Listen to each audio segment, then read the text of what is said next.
This week, bukod sa nangilabot ang mga survivors, nalagot din sila sa mga banat sa social media.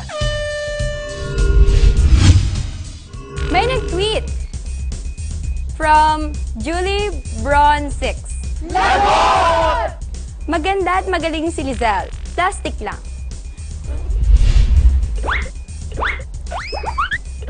Parang di naman. May nag-comment from Chris Briones. Lagot! Tanggalin natin si Ara kasi di dapat siyang maging deserving. Pansin ko, hindi naman siya masyadong umaarte. Dinadaan niya lang sa pa-cute. Grabe ka naman? Di naman?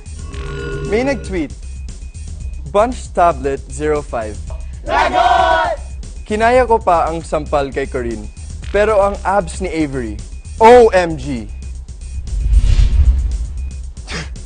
OMG, wow. May nag-comment from Mary Rose Quiroz. Lagot! Si J. Arcilla ang dapat natanggal.